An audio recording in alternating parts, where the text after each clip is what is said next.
Again, I need to see like what those studies are, because there is such a huge bias with the UN and global liberalism that is imposing this kind of You heard it here ban first, folks. on It's a conspiracy.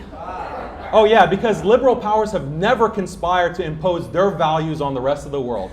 Gentlemen, it's a true treat to have you. We'll let you get the ball rolling, Mike, with your opening statement. Thank you, James. Thank you to Modern Day Debate for hosting. So this is a debate I never thought I'd have to have, because I assumed that as a species we realized the practice of child marriage was an abomination at this point. But apparently Muslims, like Daniel, think this is a practice he can defend as a moral good. The reason this debate came about was because Daniel publicly challenged me on the topic, which is fine. I've publicly challenged people, but when I've done so, I've reached out to them privately to set it up. This did not happen, which left me confused as if this debate was going to happen. But I contacted James to make sure we certainly got to this point. So here are my goals. I will argue the practice of child marriage is not morally permissible because of the harm it causes. It leads to physical abuse, bodily harm, psychiatric problems, and a high risk of death. So if you agree with Daniel, Chris Hansen would like for you to take a seat. Take a seat right over there as we dive in. Now, the United Nations defines a child as anyone below the age of 18. I suspect Daniel will disagree with this because it's not the age of adulthood historically. So for the sake of clarity, I will define a female child as anyone who has not completed puberty. The CDC says puberty is complete in girls between 15 and 17, so it makes sense the following stage, age 18, is when we grant the status of adulthood. And so I will argue no one should really marry under 18, and no girl should be subjected to motherhood until she has decided to have a child and has matured enough. Obviously, there is some variation when that occurs. Therefore, I will argue consummating marriage with a girl who has not completed puberty and forcing her to bear children is immoral. Now, Daniel disagrees with the science that supports this assessment and said in his debate with Destiny, in Islam you can consummate the marriage at puberty. Then in his post-debate review he said, what is so fundamentally wrong about consummating marriage at puberty? This is a question that none of these liberals can answer. All liberals can cite is like these abstract claims about what is psychologically beneficial or harmful.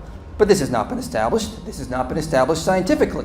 It's all just what's culturally acceptable in the post-industrial superpowers.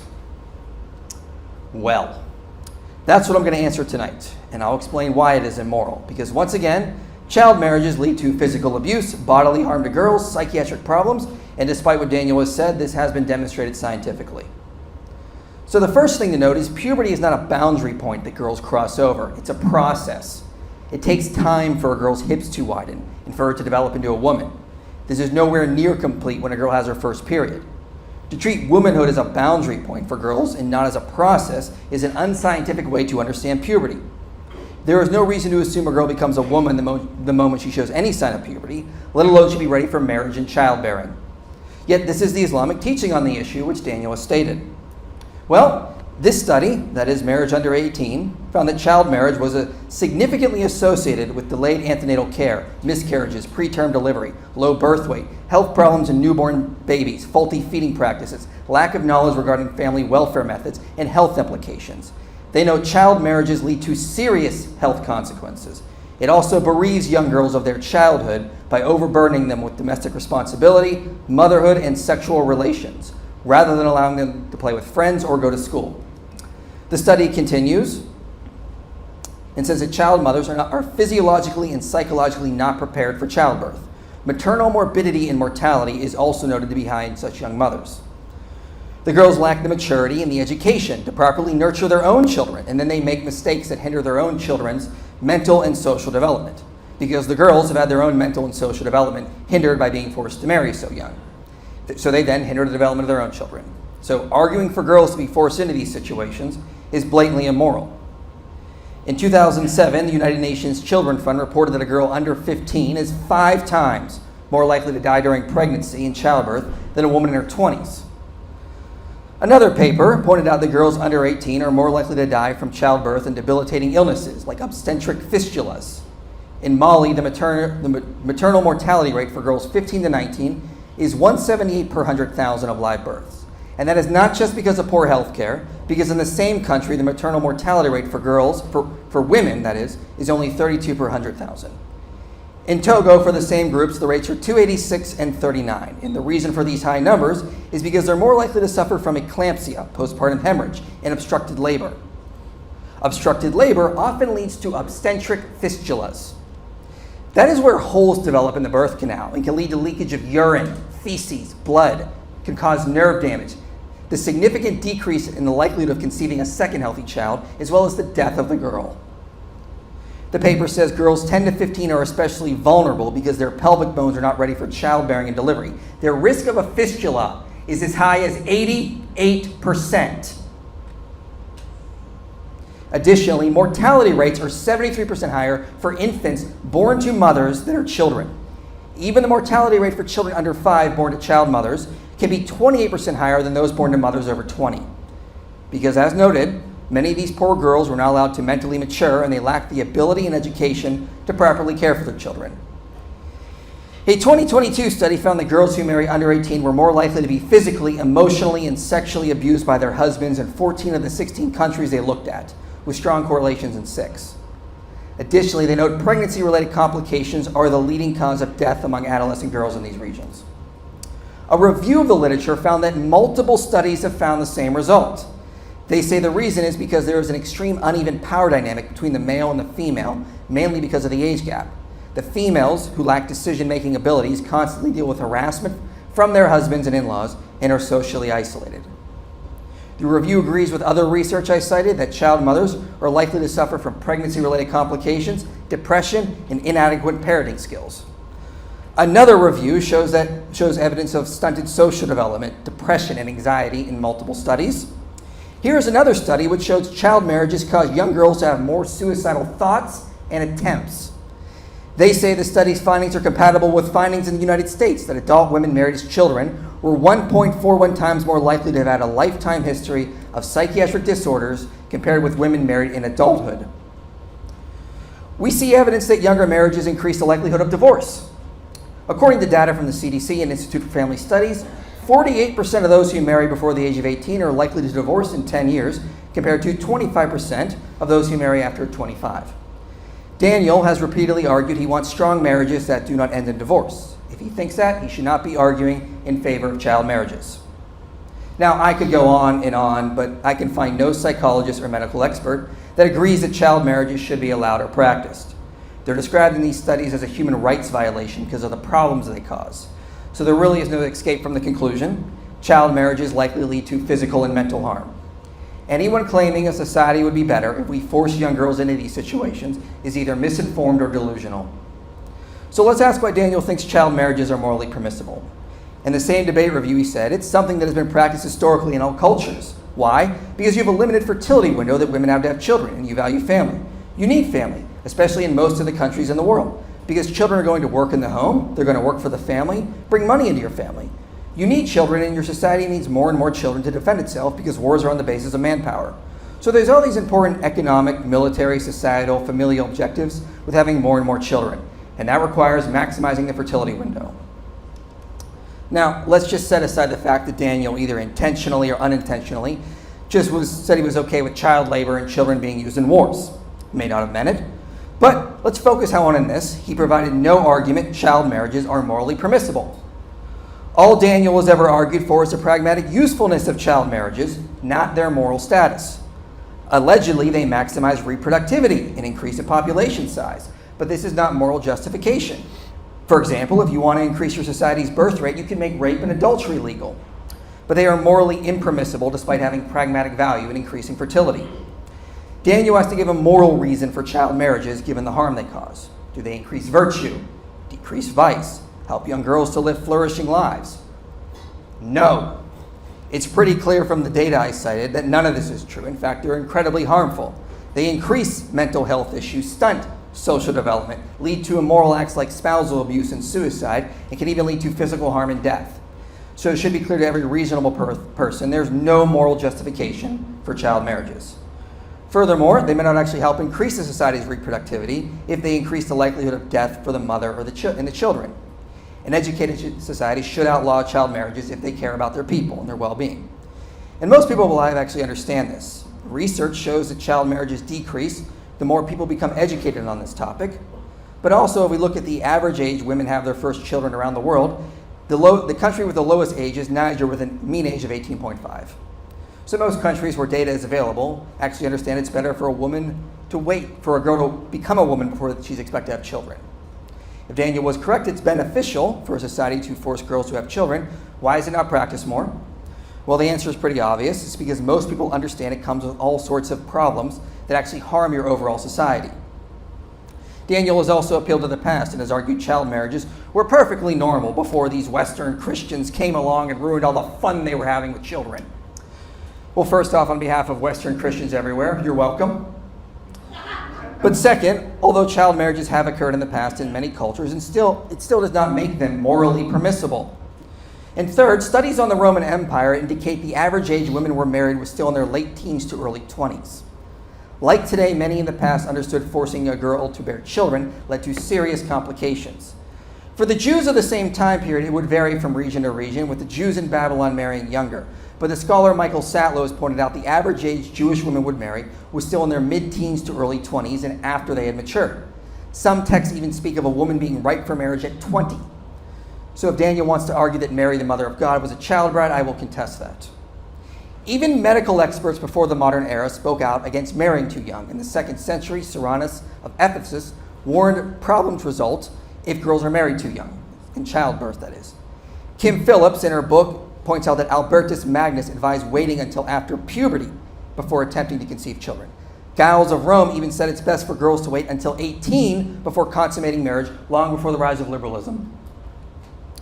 Phillips also notes there is no single marker that indicated the transition into adulthood. It was understood as a process.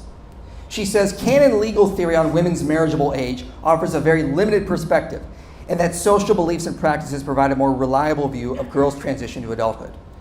Now again, these books and papers do accept that girls were married at younger ages at times. But if we follow what the current science shows us, it makes sense that many past cultures had such high infant mortality rates, if girls in those societies were having children at younger ages. Of course, Daniel doesn't need to defend marriage at 15 or 14, but consummating marriage with a 9-year-old. Because that is what Daniel accepts his prophet did when he consummated his marriage to his child bride, Aisha. And there's no reason to think this act set a good example for the rest of us. Now, before closing, I suspect we might see some whataboutism from Daniel, where he might try to argue there are child brides in the Bible. The problem is this would be confusing descriptions with permissions. The Bible describes things that happened in the past without claiming they were good actions. God often tolerated the sin of the prophets and the patriarchs and proclaimed their actions were morally good. I suspect he'll go to Numbers 31, where Moses tells Israel to kill all the Midianites, but keep the young girls for themselves. And I suspect Daniel will argue God was permitting Israelites to take virgin child brides. But scholars like Robert Alter and Paul Copan note this was not a command from God. The text says this is Moses acting on his own out of anger. In the chapter, God only commands Israel to make war on Midian. And after that, Moses becomes angry and tells Israel to go one step further without God's involvement.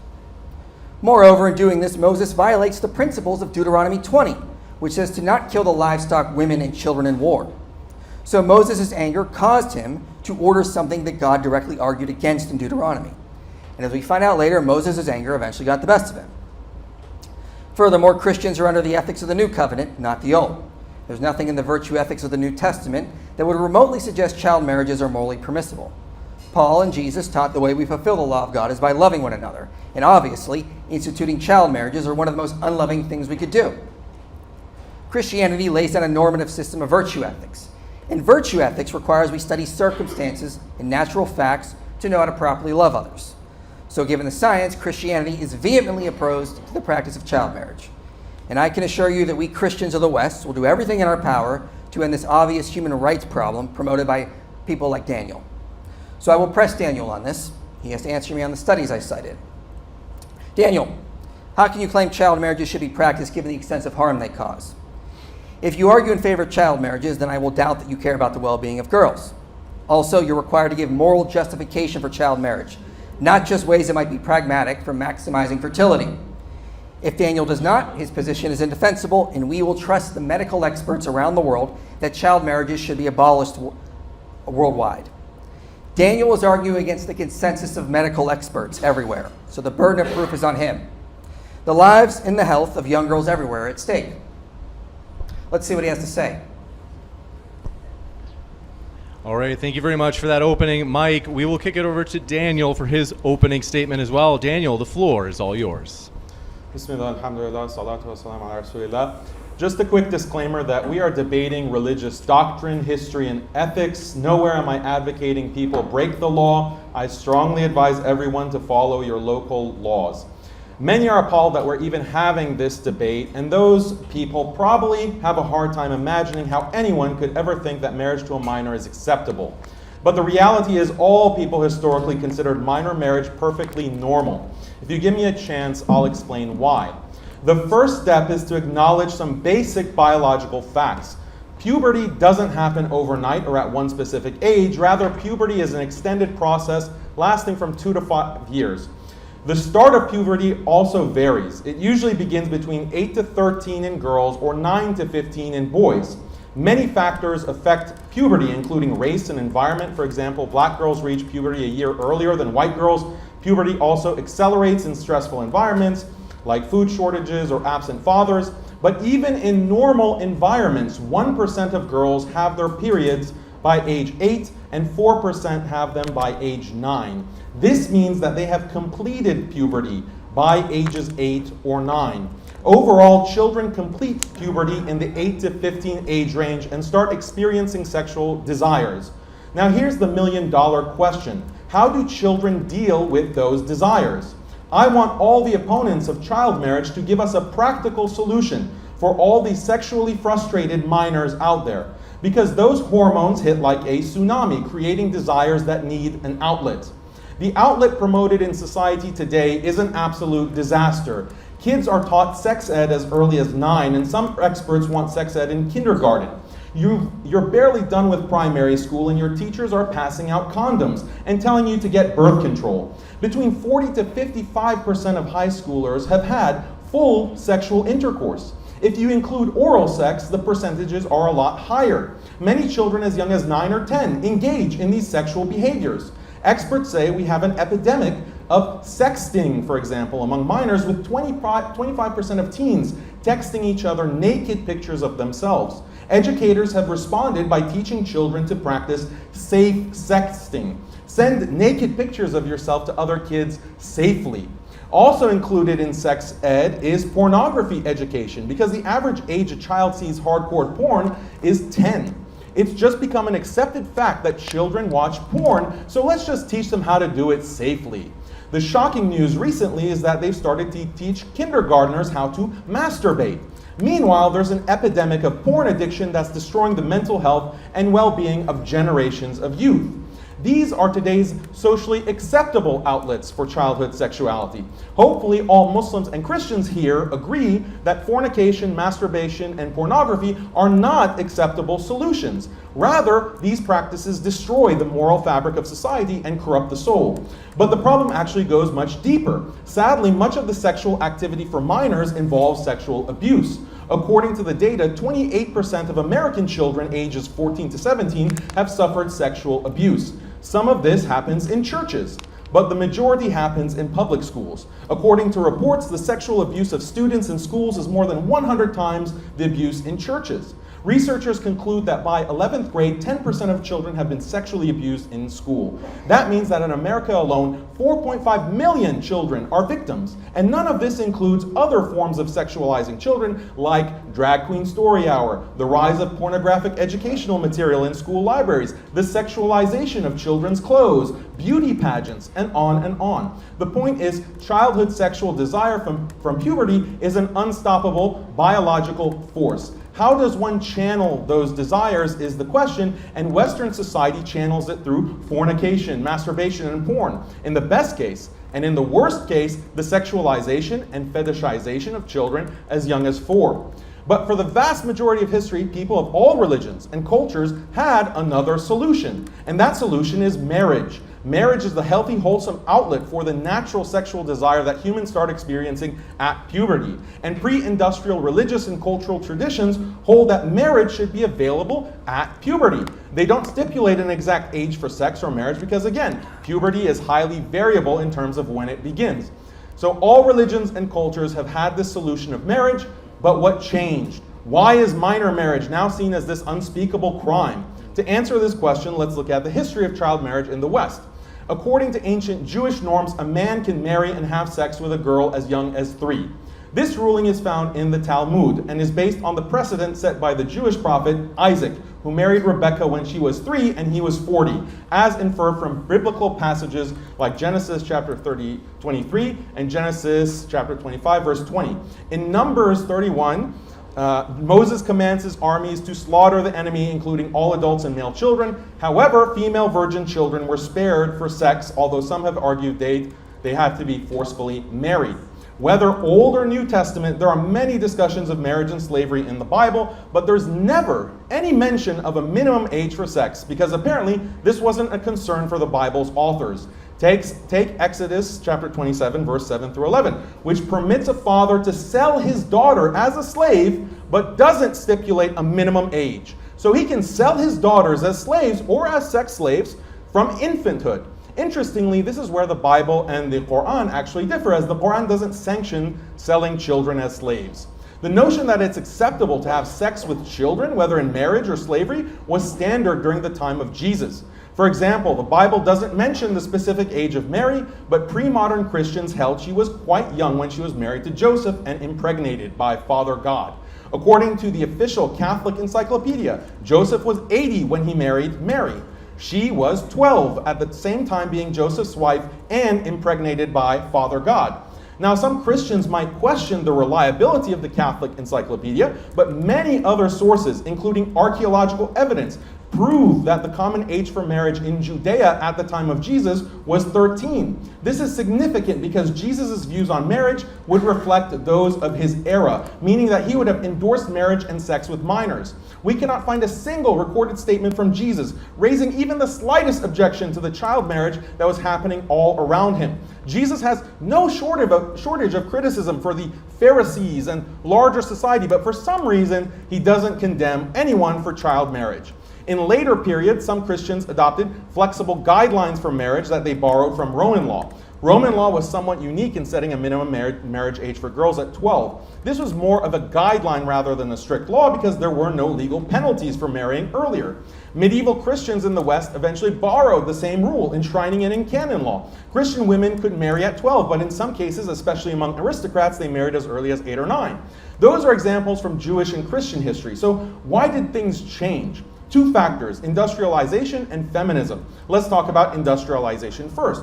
In pre-industrial societies, virtually everyone had to be involved with food production for sheer survival. You couldn't have freeloaders consuming calories but not helping produce calories. This meant that by necessity, all children worked in food production. This is why you don't see any kind of extended schooling for children historically. If kids are in school, they can't work to produce food. But starting in the 18th century, industrialization brought new technologies like tractors and mechanized irrigation. This meant a small part of the population could work as farmers and produce enough food for everyone. This led to the majority of the population moving from food production to manufacturing and service jobs. This caused a major social shift because working on the farm requires no education, but jobs associated with industrialization require more education. To deal with these socioeconomic changes, Western governments gradually introduced mandatory schooling. This went hand in hand with mandatory increases in the age of consent and marriage. This was especially necessary for girls because marriage produces children, and when people have children, they have no time for school. To prevent this, Western governments established minimum ages of consent. In 1791, the French Napoleonic Code established an age of consent of 11. By 2007, the French age of consent was 15. Same thing in Australia, Canada, and Western Europe. In the US, as late as 1880, many states had ages of consent from 10 to 12. In Delaware, it was 7. By 1920, it ranged from 14 to 18. But many may be surprised to hear that today, 25 states don't even have a minimum age of marriage. Between 2000 and 2018, there were 300,000 documented minor marriages in the US, with some brides as young as 10. So industrialization changed attitudes towards child marriage.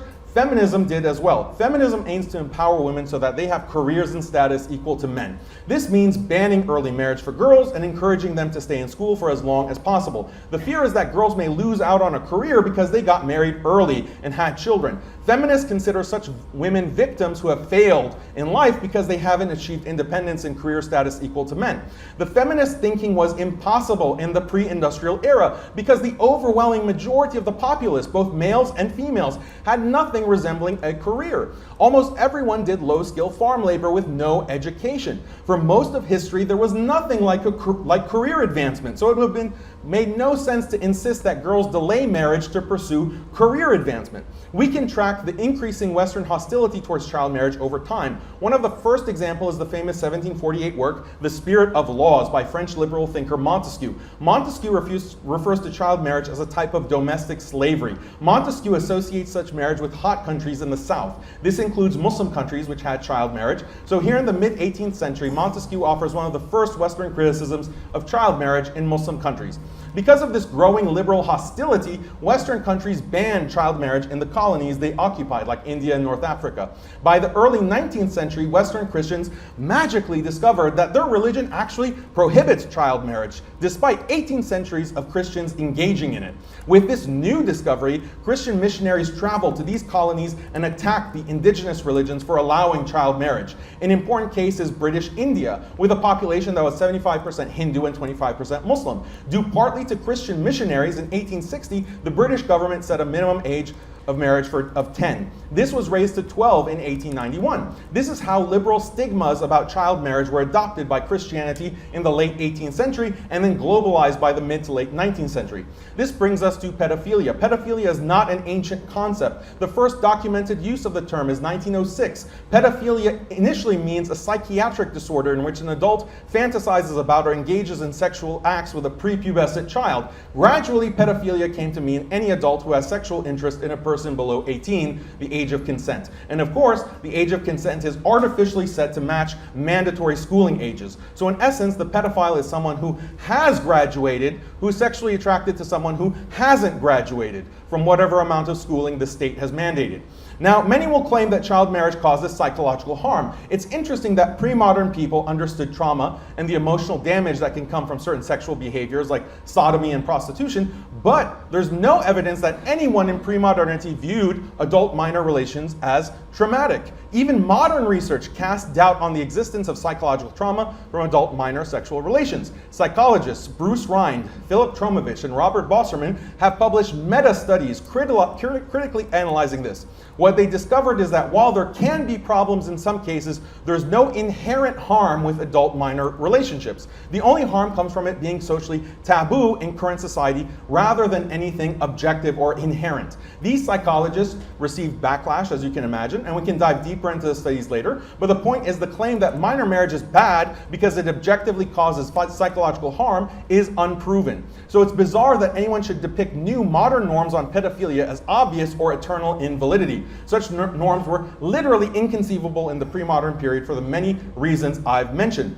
All this is why attitudes toward child marriage have shifted historically. The burden is on my opponent to give a better explanation for why there was such a radical change in attitude starting about 300 years ago. If child marriage is this objective and universal evil, please explain why 99% of humanity throughout history was blissfully ignorant of this. This is even more of a burden for my opponent to explain because he's a Christian who believes in revelation. Why doesn't the Bible condemn child marriage? The Bible condemns homosexuality, which hasn't been as commonplace historically as child marriage. Was the author of the Bible simply ignorant? Or is it more likely that the author of the Bible is fine with child marriage? That's certainly what countless Christians throughout history believed and practiced. Now I want to take things one step further. Not only do I believe that minor marriage was acceptable in the past, I also believe that it's an institution that society abandons at its own peril. The fact of the matter is children hit puberty in the 8 to 15 age range. When puberty hits, they biologically experience strong sexual desires, and they'll express this one way or another. Either they'll express it within the safe, stable bonds of marriage, or they'll express it through masturbation, hooking up, sexting, porn use, or worse. Those are the only two options. Any country that denigrates marriage for adults will inevitably encourage sexual liberation and promiscuity for adults. Likewise, any country that denigrates marriage for minors will inevitably encourage sexual liberation and promiscuity for minors or children. The unprecedented degeneracy we see in society today is a direct consequence of preventing marriage for minors. Christians of all people need to wake up and see what's right in front of them. And ultimately, this is why we all need to appreciate Islam and the example of the Prophet Muhammad sallallahu alaihi wasallam. In his marriage to Aisha, the mother of the believers, he has provided a timeless example of this institution, which is so desperately necessary for all societies. Thank you. Thank you very much. We'll be going into the rebuttal section next.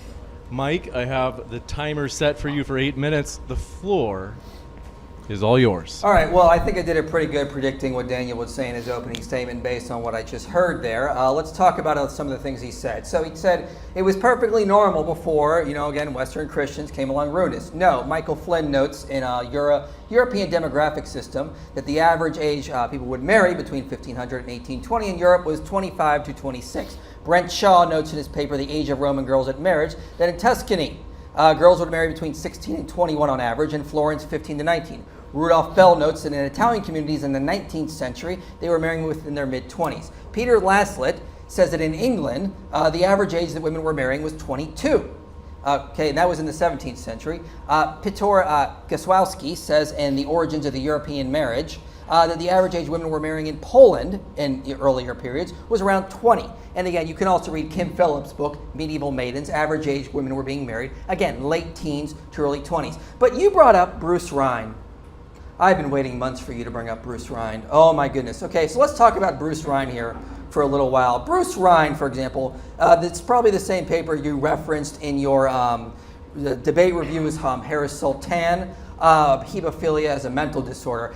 He says, for example, on page 7, child sexual abuse researchers have repeatedly maintained that hebephilic interactions are innately and intensely harmful for the younger person, and then he cites his own research to demonstrate that. So he is directly arguing that this is harmful to children. What he's basically saying in his paper is that the active partner, the human, is not suffering from a mental disorder like schizophrenia. It's something that naturally arises in humans, just like humans naturally steal, murder, and rape. That doesn't mean it's useful or good. He describes it as a harmfully mismatched, neurologically evolved traits on page 6. But what Daniel's not told you about this paper, even though he's been citing it as far back as 2019, is the paper mainly focuses on homosexual hebephilia.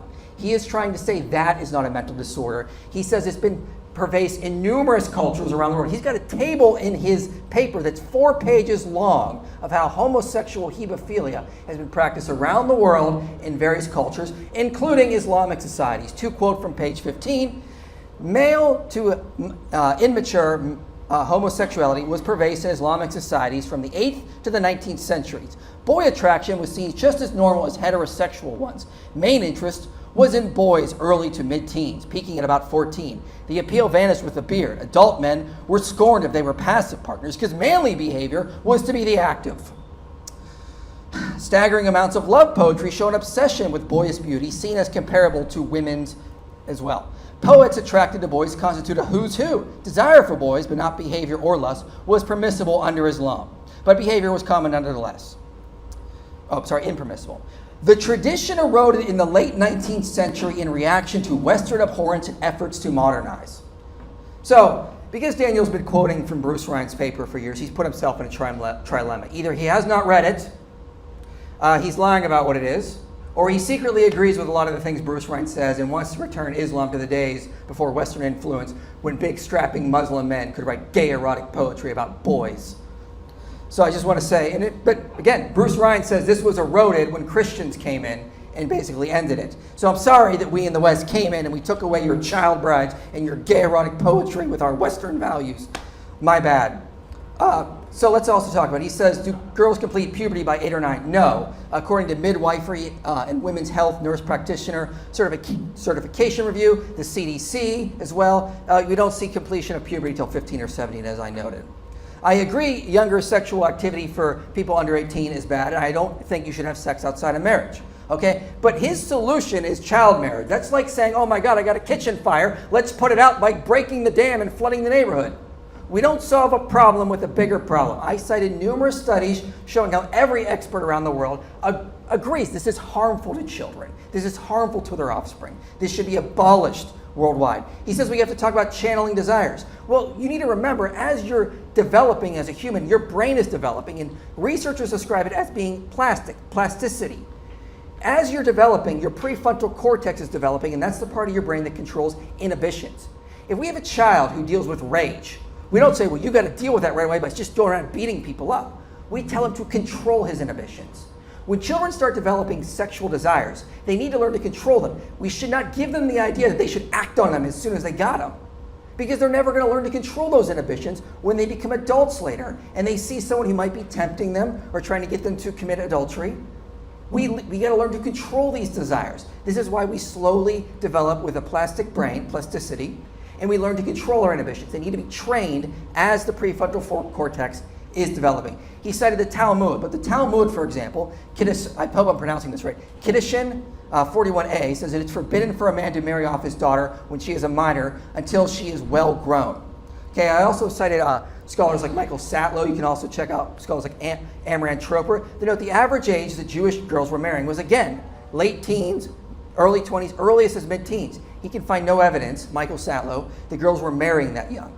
He talks about the Catholic Encyclopedia saying Mary was impregnated. She was conceived by the Holy Spirit, and that's how Jesus came into human flesh, according to the Catholic tradition. But also, she was a perpetual virgin, according to the same sources. So if we're going to go off what that says about her age, she also never had sex. It's not a comparison. Okay, there's a lot here. He said that before Montesquieu, Western Christians were not condemning minor marriage. No, Soranus of Ephesus talked about the dangers of it. Giles of Rome, Albertus Magnus, again, Kilton Phillips talks about this in her book. This was abhorred by a lot of medical experts. Now, did the common person not realize that? For the most part, a lot of them didn't realize how bad it was. But today, a lot of people today ignore medical experts. So what's the problem? We should go on what the medical experts of the past and the present are saying. And they all seem to point to the idea this is not necessarily the best thing to go for. Moreover, we should most of all be relying on medical experts of today, all of which condemn child marriage. Again, for all the problems I cited, I see no reason to accept this at all, given all the extensive harm it causes. So if the burden is on me, I have given the burden. I have showed how harmful it is, and it should be abolished. People in the past used to use leeches to treat all kinds of diseases. They do not treat. Okay, that does not mean we should go back to what ancient people were doing. Okay, we now know this does not work. People used to sacrifice humans to the rain gods across the globe and hoping that it would bring the rains. We now know that does not work. Okay, so we do not do those things just because people in the past did it. Okay, as regards to the Bible not giving an age, again, I'll go to Ezekiel 16 really quickly here. For example, it talks about God compares Jerusalem to his wife and says, and you grew up and became tall and arrived at full adornment. Your breasts were formed. Okay, again, according to the midwifery and women's health nurse practitioner, that does not happen until 17 when the breasts have been fully formed in the girl. And scholars like Robert Alter, Mark Rucker, Rolf Alexander all note this is talking about after puberty. So God is sort of setting the standard that sex or lovemaking comes a period even after puberty, because it says that God even passed by her again after the breasts had fully formed. So there's another period of waiting. And again, this is what I can see from scholars like Peter Gentry, Andrew Mine, T.M. Lemma, Stephen Wellham, David Gundel, Ralph Alexander, Robert Alter. All of them are pointing to this. And I'm out of time. Thank you. Thank you very much. We'll kick it over to Daniel for 8 minutes as well. So Mike here is misunderstanding the argument. He's citing some average ages from different societies, like in Rome at a certain period it was 16, in another place it was 20. The claim is not that my claim is not that at the average age of marriage is 9 or 12 or 13. My claim is that child marriage was practiced and was acceptable in all of these societies. Yeah, in some societies the average age was higher, but it's the average, meaning that there is a proportion that are marrying even younger than those averages. Find me any society, pre-industrial society, that has a categorical prohibition of child marriage. You have failed to do that. You have claimed that Moses' commandments in the Old Testament, where he commands genocide, that was done out of anger. It wasn't from God, and in fact, Moses violated God's commands. But did Jews in the pre-modern period say this? Did Christians in the pre-modern period say this? Is this a reference to anything, or are you just making it up? Also, why not simply say other morally problematic commands by Moses, like blasphemy punishments, were not sanctioned by God? right? There are many things that Moses commanded that you would presumably find to be problematic. So why don't you just condemn Moses? Why don't you just say that Moses was a genocidal lunatic or a dictator? Because apparently he, in disobedience to God, commanded the slaughter of male children and taking female children as sex slaves. You made a big argument about maternal morbidity for girls between ages 15, girls under 18. But the reality is that the maternal morbidity, according to the National Health Institute, from age 15 to 19 is about 1%. And that is right in line with the mortality for women in their 20s and their early 30s, which is also 1%. The maternal morbidity rate actually doubles after age 35 and spikes after age 45 and reaches as high as 70% for women over 50. So if you're really concerned about reducing the amount of mothers dying in childbirth or forming these fistulas, all of those are things that can happen after 35 and 40 at around the same rates as girls as young as 12 or 13. So are you in favor of banning women over 40 from having children? Other people are also more likely to deal with disorders affecting fertility like endometriosis or uterine fibroids, and studies show that risk of miscarriage is about 10% in your 20s, and your risk goes up 53% in your 40s, as I mentioned. So this is all things that you should be in favor of banning, because these are parallel to any kind of complications that happen at the puberty age. So let me see. What else did you say?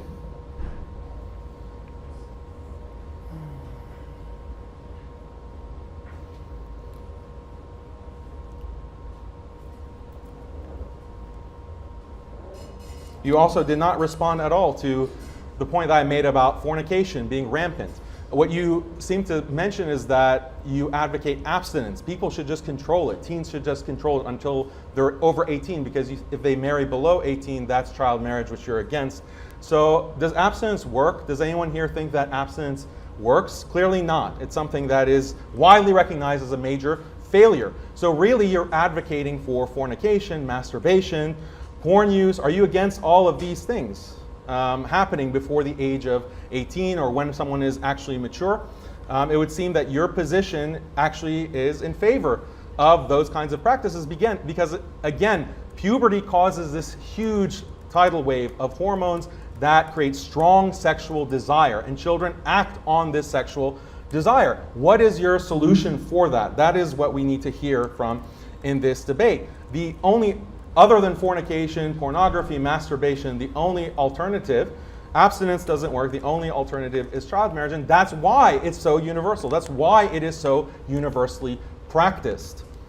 Christians of all people should understand this and should be in support of it, because again, and then Jesus is not condemning child marriage. Why? Like, if this is such a major evil that you claim, why does he not have a clear statement? This kind of reinterpretation from Ezekiel when the breasts are fully formed, this is an argument that Christian apologists have only made in the modern period. All of the authors that you cited as making this kind of argument regarding Ezekiel are in the modern period. There's no pre-modern scholar, Christian scholar, or Jewish scholar who has made this kind of claim about a minimum age implied from Ezekiel in the Bible.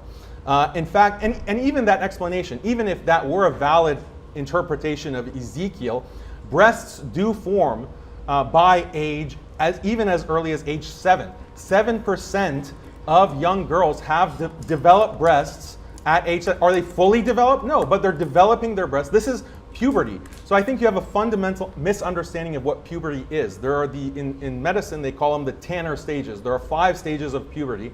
And the period actually happens at the end of the puberty process, at the 4th stage. So breasts develop, pubic hair grows, all of these secondary characteristics. The body shape changes by Tanner stage 2 and 3. By Tanner stage 4, that's when puberty happens. And once that happens, all that's left is for gaining fat. The female gains fat at that stage of puberty and grows in height. So she might get slightly larger breasts, slightly larger hips, and more fat, but the 90% of puberty has already occurred by the period. And then you have girls 4% of girls who are gaining their period at age 4. So even that kind of far-fetched explanation from Ezekiel still would be in favor or advocating child marriage, according to your definition. Do you think that you don't develop your breast as a girl until you're 18 years old? Like that's ridiculous. So even according to the Bible argument that you painstakingly laid out for us, that passage would be in favor or endorsing child marriage according to your definition, because you've arbitrarily set it so high at 18. Like why, like you're so concerned about moral arguments, why is 18 the line? Like what is so special about 18 that no one in history has ever, prior to industrialization, prior to these mandatory age limits, prior to this idea that we have to go through 12 grades before we're fully mature, before we're fully adults, like where does that come from? You haven't provided an explanation for that. Why there's this radical shift. My explanation is very clear. There's industrialization, there's feminism, and that is what has, over the past 300 years, created these taboos of child marriage that you can't find anyone else express. Like, isn't this bizarre to you? Like, isn't this such a big red flag that what you're describing as this kind of objective moral principle is not actually very objective or universal? Like, especially like for Christians to say this, like, because your Bible seems to endorse it, your prophets in the Old Testament seem to endorse it. Jesus has nothing to say to condemn it. Canon law has a minimum age of marriage of 12. So are you going to condemn canon law? Are you going to condemn the church fathers? Are you going to condemn all of those? Okay, yeah, you're shaking your head, yeah. So you're repudiating your entire religious tradition. So how do you even know what the Old Testament or the New Testament is, or the Old Testament for that matter? It was passed down by these pedophiles, according to you. These reprobates that you are condemning right now, they're the ones who, are they morally capable to transmit revelation if they're pedophiles, according to you? And time. We are going to jump into the cross-examination. This is where each speaker will get the opportunity to ask questions of the other speaker. We're going to start with Mike asking questions to Daniel, and ideally this is strictly questions and then strictly answers from Daniel. Mike, the floor is all yours. Okay, Daniel, I've noticed a lack of studies in your opening statement and rebuttal. Do you have any studies that speak of anything good coming out of child marriage? So child marriage is something that is so taboo that no such study could be published. So that's no? I am not aware of a study that is advocating child marriage because it's illegal. It's something that's illegal in Western society because of the mandatory schooling ages. So there are no studies that can get funding to advocate something that's illegal. Are you aware that most of these studies, and many I cited, were actually done in places like India or Sub-Saharan Africa, Middle East? Those studies are funded in the West by Western universities. You mentioned the period comes at the end of puberty. Are you saying someone can marry and have sex with someone prior to getting their period? So according to Islamic law, when the body is fully formed because of puberty, the period comes at Tanner stage 4, which is the end of puberty. So yes, when there are signs of physical maturity, then it becomes permissible for the husband in Islamic law to have marital relationships or consummate the relation with his bride. And this is the example of the Prophet, peace be upon him, who married 6. Before the age of menarche, that's what I'm trying to get. Before the period. Okay. I thought your argument originally was this is about maximizing fertility. That's why we need to have child marriages. How can you maximize fertility before a girl is ovulating and menstruating if it's years before then? You're telling me that, what I'm trying to get at, I'm trying to ask is like, so you can have sex, marry and have sex with a girl years before she has her period. If that's the case, how is this about maximizing fertility and not about just sadistic pleasure? Well, I didn't make an argument about maximizing fertility, but I'll still give you the courtesy of addressing your question. What evolutionary biologists suggest, like David Buss, is that this kind of attraction and wanting to, because they've done studies where they show body outlines without ages of females, and they show a body outline, like a silhouette of a female at age 12, 13, 14, 15, 16, and they ask adult men, which body type do you find most attractive? The men don't know what the ages are, they just see the silhouette. And when you tally all of the responses, the most popular or the most attractive silhouette body shape is of a 14-year-old. So that's something that is explained evolutionarily. I don't believe in evolution, I know that you do, but they explain it that this is an adaptation, because if you can start fertilizing a female as soon as she's showing signs of an imminent fertility, the period, menarche, then that will maximize, because you've secured the female right at the beginning, the start of when she will potentially. But you can still have sex before you can start maximizing fertility, right? When the body is physically mature, according to Islamic law. Do you know what precocious puberty is? Yes, I do. Okay, what is it? It means starting puberty unusually early, like Can beyond you have, averages. Is there anything in Islam that prevents you from, a man marrying a 5-year-old that started precocious puberty? No, marriage can happen, you can arrange a marriage even as an infant, but that doesn't mean that sex is allowed. But could a man have a marriage to a 5-year-old consummated if she started precocious puberty? If she starts showing signs of physical maturity, then yes, that's permissible, as I stated. That's what about the age principle. 4? If there are signs 3. So this is something that becomes biologically impossible, because precocious I have a puberty, study there are that shows no. it goes as early as 11 months. All right, well, that's something that the parents would not. See, the thing about Islamic marriage is that parents are involved at these ages. And when you look at the marriage of the Prophet, peace be upon him, to Aisha, her parents were involved. And so she was not living with the Prophet, peace be upon him, even though she was married to him.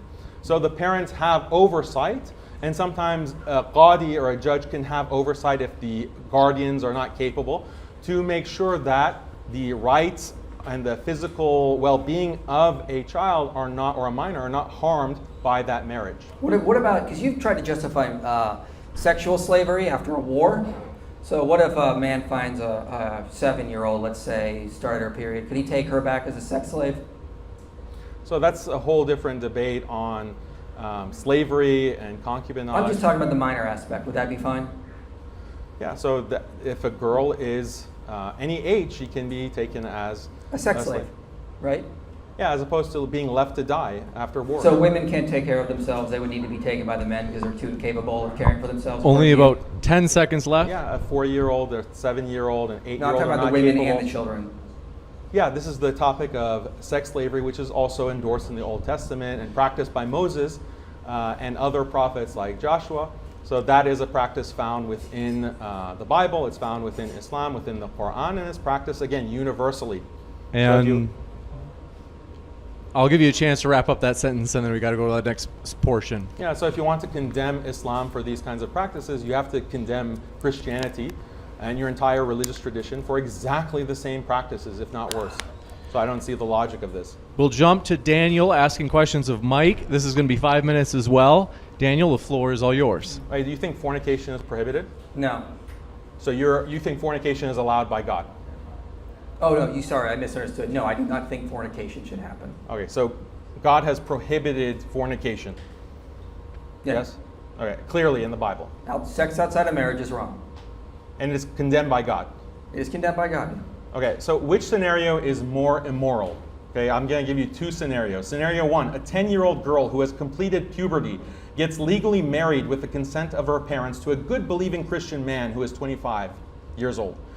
That's scenario 1. Scenario 2, a 10-year-old girl has a 10-year-old boyfriend and they fornicate whenever they want. Which is more immoral? I don't have to answer that because that's an either-or situation. I say they're both one or immoral. the other. Which one is more immoral? No, both are immoral. Which one is more immoral? Both are immoral, Daniel. Okay, so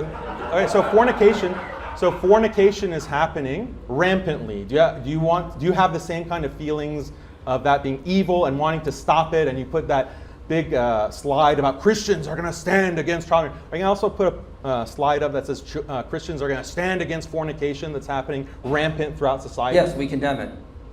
Where? I'm condemning it right now. Hear me. I'm condemning it. Okay.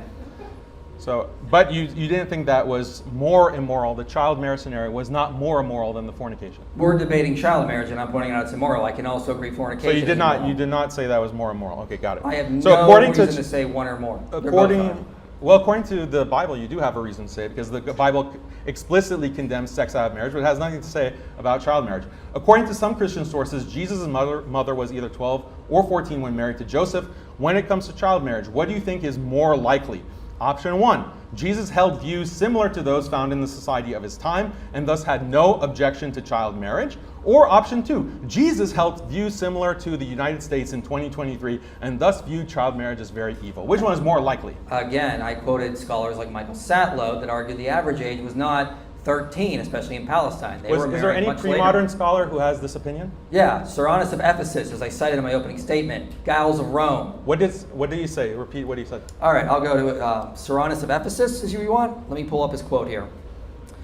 Cyrannus of Ephesus. He says, okay, so this, within regard to the birth passage, difficult labor takes place when the uterus is either a narrow orifice or a small one or a small neck.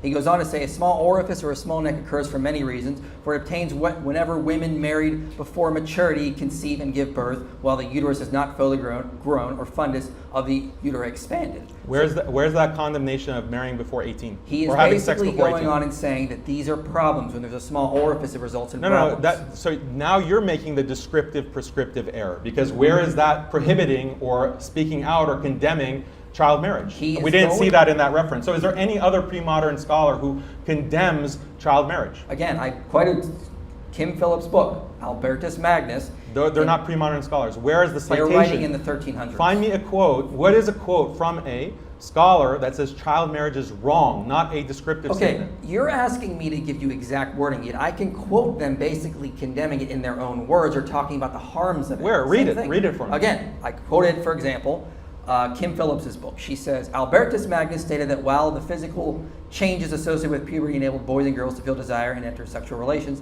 the seed of both parties was either too weak or not admitted, so the weak offspring nonetheless were the result. The notion that intercourse and childbearing at too early an age had deleterious effects and had great authority. However, in some views of Aristotle, translated by Giles of Rome and De Rome, they translated by John of English. She goes on to say, the knowing of women in kind and childing condemned sex before 15, for example. She quotes, again, Albertus Magnus, Giles of Rome. Again, none of what you quoted was a condemnation of child marriage. Listen, yeah, there are deleterious effects there are more likelihood of complication at that age, but you also have more complications at age 40 or 50. Is that just as immoral? The medical experts say that's not a comparison. And again, Where? Which I experts? can talk about. Which experts? You cited mortality and you cited uterine tears. Those are just as likely at age 50. No, they're not. Yes, they are. No, I can cite you that. Well, pull up the National Health Institute, and we can show you exactly the charts that show that. My opening statement literally had studies showing that no, it is not. It is much worse. It's 5 times more likely under the age of 15. You compared 15 to 25. You didn't compare 15 to 50 or 45. Age 40, a woman at age 45 having a child is also very highly likely to get uterine tears. Okay, then they should probably retire at that point. What's your point? But your argument implies that is as immoral as child marriage. Having a child at that age, if it's going to cause those kind of problems, but does it cause the psychiatric problems I mentioned? Does it cause the high rates of divorce? You find it. So you would find it just as immoral. I can give you a chance to finish this question that you just started, Daniel, and I'll give Mike you a chance to respond. That's it. No, I'd have another question. I can condemn child marriage because, again, I gave a cumulative case from all sorts of problems it causes. Yeah, and all the things that you cited have holes in them. I have to go to the next portion. There is no pre-modern scholar that actually condemns child marriage. All of the citations that you just read show that they're making medical descriptions. They're not condemning. They're not saying this is immoral. So you're making the same descriptive, prescriptive fallacy that you accuse me of. I'll give you a chance to respond, Mike, as this is open dialogue time. Okay. Yeah. Again, I was going to cite the medical moral treatises on this issue, and the medical experts all agree this is harmful. So again, I'm making a evidentiary type argument where I say, look at all the evidence showing this, and again, we see this reflected in the society. Kim Phillips, again in her book Medieval Maidens, points out that there was a lot of people concerned with having children too young. She cites kings and different rulers, different barons, basically saying, please wait until my daughter is this age before the marriage is consummated. So at one point, this girl Elizabeth, she cites in her book, was married young, but her father says you cannot consummate the marriage until after 16. A king over Aragorn said I have to wait till after 18, for example. So there was this concern, and they were basically trying to up the age at that point. At what point were they upping the age? In the Middle Ages, medieval period. Yeah, they settled on the age 12. That was the minimum age. No, Kim Phillips That's says in canon law is not a good representation of that. She says canon law is very limited understanding what was going on. It's like today citing that in... Well, so cite me another example of a law that prohibited marriage. I never said it was necessarily prohibited. I'm citing cultural aspects. Okay, so that's my point. It was not prohibited. The debate is not, did people in the Middle Ages allow child marriage? I agreed in my opening statement, yes, they did. And it was still harmful when they did. And a lot of people at the same time were like, hey, maybe we should up the age. And they were encouraging girls to wait many more years. Yeah, but the debate is about the acceptability and the morality. So you have to explain why is 99% of humanity engaged in this grave, grave evil. Why is 1% of humanity in the modern period, magically, only within the past 300 years, suddenly discovering, oh, this is such a terrible, traumatic thing. This is so evil. There's so much harm coming from it. When you cite medical experts, for example, this is an important point, and you say that, oh, well, there is these harms that come from sexual relations with minors at the age of puberty or right around that age of pubescence, those are likelihoods. When you say morbidity, mortality, those are likelihoods. And if you're going to pin your argument on medical harm, then there are all kinds of sexual behaviors that cause medical harm. I cited having sex or being pregnant and having children with women over 35, over 40, over 50. Those are also extremely harmful. So if we take your moral argument, all of those kinds of sexual acts and reproduction should be also outlawed and should also be considered a grave moral evil. What about sodomy? What about, you should be in favor of laws that ban all of those practices. Can I respond to two things there? For one, you said, why should we not ban it if it's harmful? And the other one was like, it's been so pervasive in cultures. Well, again, let's go to your own source, Bruce Ryan, who noted that he's got 4 pages of homosexual interaction between men and boys happening in cultures around the world for generations. Well, I could just say the same thing to you. If 99% of cultures before Western, including Islamic societies, were all okay with it, why don't we just let it go rampant again? We know it's harmful according to Bruce Ryan. Islamic societies did not consider sexual relations between men and boys as acceptable. They did condemn it. They consider it a grave evil. Bruce Ryan quotes the silence. It was practiced, yes, Libya. of course it was practiced. Yeah. And there was poetry about it, but that was seen as a perversion and heresy. That's not my point. You're ignorant about Islamic history. That's not Islam my has point. a complete rejection and prohibition of any kind of homosexual behavior. Respond to some of these points. But you're making this claim that is nonsense. Let me respond. Go ahead. Okay, first of all, my point was not that Islam did not condemn it. I agree Islam condemned it. I quoted Bruce Ryan saying that. My point was, again, you're saying that child marriage was so pervasive, therefore, what's wrong with it? Well, again, homosexual hemophilic interaction was just as pervasive according to your own source. Where does it say that's more pervasive? Where does it say that was equally pervasive? Where does it say that? He literally says this throughout his page. Look, this is child marriage is as pervasive as... He does not bring up child marriage. Then what comparison are you making? You're the one who quoted Bruce Ryan. Yeah, in a different context, for a different purpose. You cited it in your opening statement. Yeah, but I didn't make that point. I'm not saying everything Bruce Ryan has ever said is correct. I'm saying this meta study that Bruce Ryan did with others showed that the sexual act between a minor and an adult is not inherently traumatic. It doesn't inherently cause psychological trauma. Yeah, I'll read you the abstract, since this is a point of dispute. I have the actual study. I can read from that. Yeah, it suffices to read the abstract. Page 7, child sexual abuse researchers have repeatedly maintained that hemophilic interactions are innately and intensely harmful for the younger person. That's what he's disputing. That's what the study is. No, that's what he's saying, and it's true. No. Look, here's what it says. Many laypersons and professionals believe that child sexual abuse causes intense harm, regardless of gender, pervasively in the general population. The authors examined this belief by reviewing 59 studies based on college samples. Meta-analyses revealed that students with this kind of child sexual abuse were on average slightly less well-adjusted than controls. However, this poorer adjustment could not be attributed to the sexual interaction because family environment was consistently confounded with that behavior. Family environment explained considerably more adjustment variance than the actual sexual act. So what he's saying, to summarize, is that you can't isolate the sexual act. what's happening is children are getting molested, children are getting abused by their family members or in this bad environment, and that bad environment or this abusive parent, that's what's causing the slightly lower adjustment levels or the trauma. It's not the sex itself, it's not the sexual act itself. And again, Rind is not looking at marriage. He's not looking at these kinds of relationships that have existed, again, throughout history. You're right, he's not looking at child marriage, so I don't know why you've been citing him for 4 years. But again, he says, what he's saying in his paper is that it's not harmful to the active partner. It's not a disorder. It's not like schizophrenia. Not but this he study. does say Not it is this. harmful. Where did this study mention the active partner? The abstract that I just read. You got to read the actual study. You're not says even, on are you page studying 7, the same study? What's your study? It's the Tromovich, Rind, Tromovich, and Brosserman. Yeah. I'm studying, From no, you're studying the 1998. 1998 one? Yeah. Okay, I'm studying the one you said in your Harris Sultan one. Now the problem Why are with you that- debating a previous debate? Like, Because debate me in this debate. You bring up stuff that your opponent has cited. That's how you prepare, Daniel. Now the problem No, with you that debate study the opponent. is it's an What outlier. he brings in the opening statement, That that's what study you should you debate. just cited is an outlier. Anna Sattler notes their findings in her book Predators.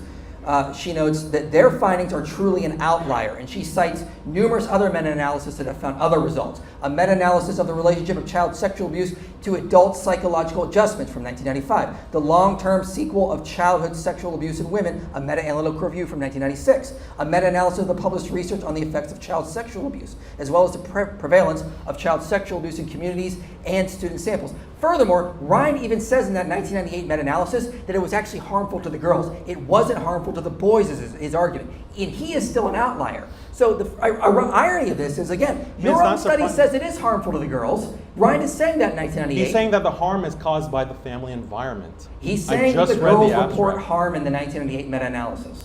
Yeah, and he attributes that. He does a correlation analysis, and he finds that it's more correlated with the family environment as opposed to the sexual act. That's why this study was so controversial. That's why it was one. And an outlier.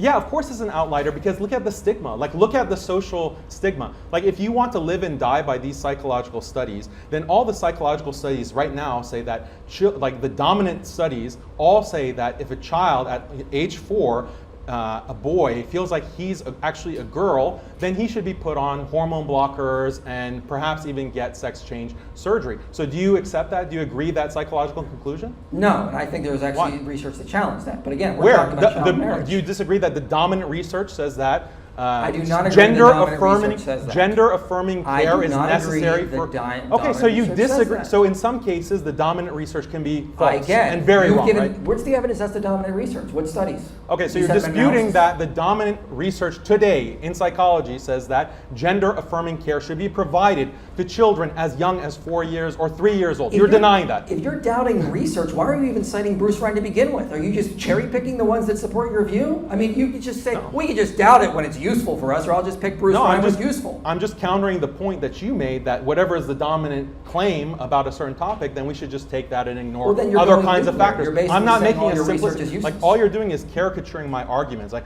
oh, Daniel says that child marriage was common, therefore it's okay.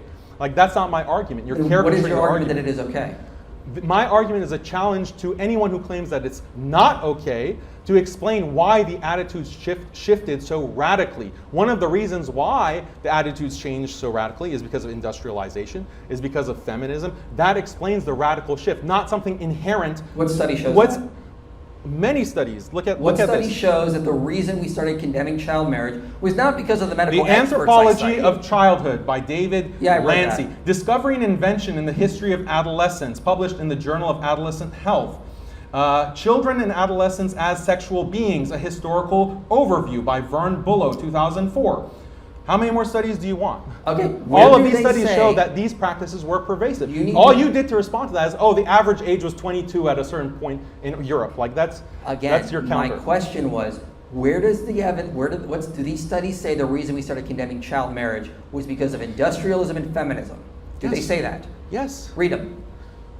I cited Because I have Montesquieu, the first Western expression against child marriage happened in 1748 with Montesquieu. Because again, I have medical experts saying the reason it should not be practiced is because of all the harm it causes. Mental, physical, emotional, sexual. We talked about every single factor, and your arguments don't make any sense. Like what?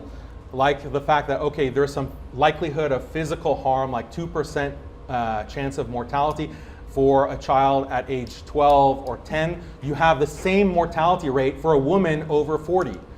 No, girls to ages 10 But you to have no 15 problem. You are have no especially problem with vulnerable. women over 40 having sex. No, if they're going to cause problems and the medical experts are telling them not to have children, they should listen to the medical experts. I'm perfectly consistent if there were a with that. taboo against women over 40 having sex, I bet the medical experts would say, oh, look at the mortality rate is the same for 12-year-old and 40-year-old, so therefore both should be condemned. Most But women you don't at see that that. point are basically hitting menopause, and so they can have sex just fine in their marriage without risking that kind of thing. Well, we're talking about women who get pregnant, so Okay, they haven't well, hit if menopause. they're medical Their risk of expert- mortality, the normalized risk of mortality for those women is higher than women If who their are doctor tells them at not puberty. to, then they shouldn't. Quite Yeah. simple. Okay, but why are doctors condemning one type? Do you think it could be, why are doctors condemning one side of the spectrum? Could it be because of social stigma? Because of being illegal? No, it's because of the medical Because your experts argument saying it. basically boils down to medical researcher, child marriage is immoral because it's illegal.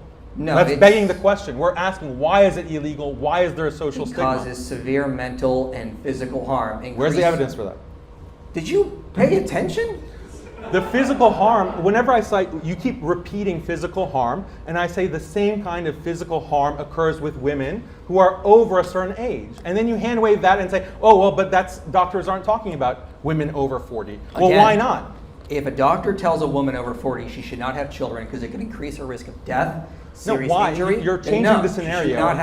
should not be having a child. Why are doctors writing so much about mortality at this bottom end of the age spectrum, but not at the top age of the age spectrum? That's what you're not explaining. I have an explanation. It's because of the social stigma.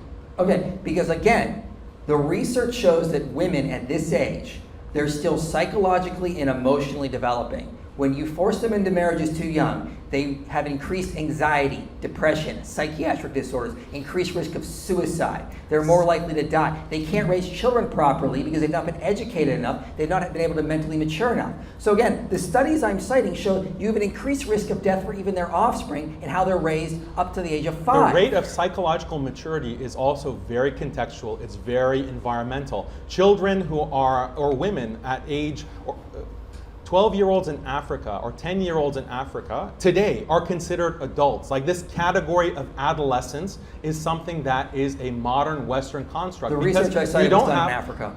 Yeah, I know. So that's that kind of stigma that's attached from the West. That is what affects these health outcomes. Then why do they have the same problems in there? Like, why do they have the same problems? What problems? The higher rates of depression, suicide, mental disorders, psychiatric issues, they're all having these. And in fact, we also see increased risk of intimate partner violence. Again, I need to see like what those studies are because there is such a huge bias with the UN and global liberalism that is imposing this kind of You heard it here first, ban folks. on It's a child- conspiracy. Oh yeah, because liberal powers have never conspired to impose their values on the rest of the world. Yeah, Right? well, we because just the liberal West never made up stories about children being abused in Afghanistan to justify bombing them You think or all going to these- war, invading Iraq because of the weapons of mass destruction that we know Saddam Hussein had. The West never has any kind of conspiracy theory to go and invade and bomb and colonize and take over Muslim or non-Muslim lands, So right? all my studies That's are all conspiracy. All my studies are a conspiracy. I cited so many studies that go directly contradictory to the things that you What cited. studies did you cite mention child marriage? Modern studies on the effects of it today. We'll read them again. The I would like- Anthropology of Childhood by David Lancy. study. Discovery and Invention in the History of Adolescence. History? Journal of Adolescence. Yeah, today is part of history. I'm talking the about a study historical that is a- progression. You can't get funding to show. Can you get funding to show that child marriage is a great thing? Well, probably, yeah, outside of the U.S. in certain countries, but they all find No, harmful effects. outside of the U.S., you don't have research universities. All of the research universities in the Muslim world, for example, are funded by Western grants. So no, and they're So and you they're think- deputized, and those universities are deputized to push UN standards, Western liberal standards. So you think there is a massive scientific conspiracy to fund institutions around the world to show you child think marriage is harmful? Do you realize that there are all kinds of research, again, that shows that gender-affirming care needs to be given to children at age 4? Yes, and Find that's me a contested. no, the dominant research shows that you need to give this gender-affirming care to children as young as 4. And increasingly, you're not going to find any studies that contradict this. Why? It's because of a conspiracy. 2 reasons. 1, there is research that can test that. And 1, this is a very recent thing. It's not been studied that much. Child marriage has been practiced and studied for decades. We know the effects. You're comparing apples It's to been oranges. taboo. It's been taboo, and it's been illegal for centuries in the West. Yeah, good thing, because of all the harm it causes. No, the harm it causes is also something. It's again the same kind of thing with the harm that's caused by preventing a child from exploring his gender, sexuality, and gender fluidity. That's the harm that's being caused. Again, you're comparing apples to oranges. No, it's the same exact thing. No. The dominant research today says that's harmful, and those studies, like the contradictory studies that you're saying, oh no, children shouldn't be exploring their gender at age 4, those are transphobic studies, and they have to be condemned. And those professors that have those studies are being pushed out of their departments. So you're basically saying it's wrong just to dismiss. Do you think that's study. happening? Do you think that's happening or I'm trying to not? ask you a question, sir. Well, I'm again, asking you a question. again, Do you think so that's you the think case? Do you those think there's any studies- pressure? Do you think there's any pressure on professors who say that gender-affirming care should not be given to kindergartners? Are they Again. facing any pressure? Yes or Okay, no? So you're basically saying the studies that they're arguing that this is wrong are basically being dismissed as transphobic, and that's bad. You seem to be doing the same thing. You're just dismissing my studies that I cited as a Western conspiracy. Why do you get to dismiss all the studies you want as a Western conspiracy, but it's bad to dismiss other studies as transphobic? No, I'm not dismissing those studies. I'm just showing the dynamics within these kinds of departments, within universities, and what you're describing as a conspiracy. Yeah, conspiracies do happen. Things that are socially taboo, like right now there's a new social taboo that you should not prohibit children from exploring their gender fluidity. That is the dominant status quo now, increasingly. And I'm saying that the status quo is sometimes very wrong. Just like there's been a status quo because of Western dominance against child marriage, minor marriage. The mere existence of a conspiracy. Someone like you prefers children to fornicate to their heart's content That's as opposed to get false married. dichotomy, sir. False dichotomy, so let's get that. You're So trying girls to go- say the mere existence of a conspiracy. Like, you know, the moon landing is a conspiracy, and we all accept the moon landing happened. I mean, we know that's nonsense to deny the moon landing. We know just because there's a mere existence of a conspiracy is not evidence the conspiracy is true. You're just stating there's a conspiracy against child marriage. That doesn't make it magically the case that child marriage is okay. Just like we know the moon landing happened, right? No, I'm just citing because you're making a big point about how there's no studies that show the benefits of child marriage. And I'm Right. saying, yeah, no, duh, No, there because it's actually something are. that is a stigma. It's No, something there that's actually are. illegal. There are. If you look at the systematic reviews, there are outlier studies. So a lot of times these researchers, if you read a lot of the studies I cited, will say, yeah, there was like 15 studies that showed that child marriage correlates with intimate partner violence, and one found no correlation. So there are studies that always are outside of the outlier. For example, I could cite a meta-analysis right now on religiosity and depression. 444 studies. Okay, 6% actually show a positive correlation between religiosity and depression, but 6% is still the outlier. In these studies, in these reviews, you can find outliers. Every now and then you'll come across a researcher that'll be like, okay, so in this study we found child marriage was mentally harmful in this So then way. it's a wash. But Then it's a wash. Then why are you staking so much of your claim on these studies? You're acknowledging that there are outliers, and you're acknowledging that sometimes it's the outliers that are correct and the dominant status quo is incorrect. you need to show So evidence why to are you? correct. My argument wasn't based on showing that there are studies that prove that this is psychologically beneficial. That wasn't my argument. Well, My then why should we argument accept child my marriage? argument again was that this is childhood sexuality is a reality. Yeah. Your only response has been abstinence. You should just control yourself until you're 18. Yeah. You think, yeah, so this is a failed model. This does not work. You can't have children, teenagers with raging hormones practice abstinence That's why we see such high levels of fornication, which according to in the cross-examination is as bad as child marriage. I didn't say it was bad. I said they're both bad. I don't have to give them numbers or ratings. Yeah, you don't want to say which one is worse. That's because convenient. Again, That's well, convenient. because I'm a virtue ethicist and we don't do that kind of thing. But the point is that you can't condemn fornication that's happening rampantly. Yes, I can. And you have no solution for that kind of child.